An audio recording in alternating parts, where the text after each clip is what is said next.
Kapartido at mga kaibigan ng dating Pangulo labis na nag-aalala sa kalagayan nito. Hindi maitago ni Philip Salvador ang kanyang labis na pag-aalala sa kalagayan ngayon ni dating Pangulong Rodrigo Duterte matapos itong arestuhin sa Ninoy Aquino International Airport noong Marso 11, 2025. Sa kanyang pahayag, ikinuwento ng veteranong aktor kung paano siya nababahala hindi lamang sa biglaang pag-aresto, kundi pati na rin sa kondisyon ng dating Pangulo na ilang araw nang nagrereklamo ng pananakit sa kanyang likod. Ayon kay Salvador, isang napakalaking tanong ang bumabalot ngayon sa insidente, tama ba ang naging proseso? Anya, wala umanong naipakitang warrant of arrest ang mga umarestong autoridad noong hinuli si Duterte sa airport.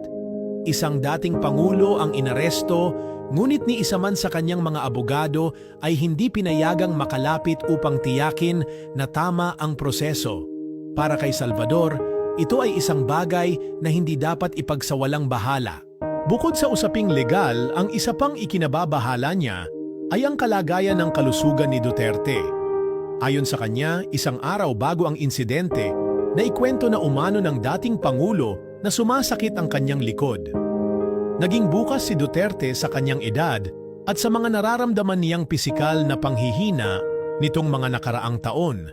Kaya naman, hindi mapalagay si Salvador sa ideyang hindi man lang pinayagan ang mga doktor ni Duterte na suriin siya. Paano kung lumala ang kanyang kondisyon?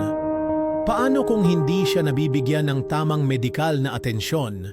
Sa kanyang panayam, hindi maitago ng aktor ang kanyang pagkadismaya at takot sa kung ano ang maaaring mangyari sa dating Pangulo sa mga susunod na araw.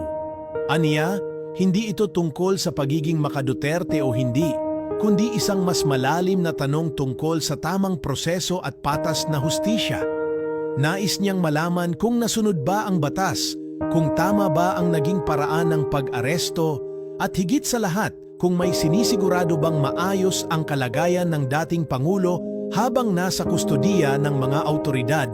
Habang patuloy ang mahigpit na seguridad sa Villamor Air Base, kung saan siya kasalukuyang nasa kustodiya, patuloy din ang mga katanungan at pangamba mula sa mga taong nagmamalasakit sa kanya.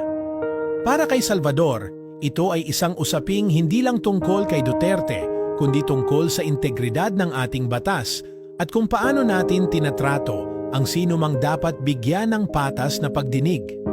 Sa ngayon, tanging panalangin at panawagan ang kanyang magagawa, na sana, kung anuman ang mangyari sa mga susunod na araw, ay manaig ang hustisya at katarungan para sa lahat.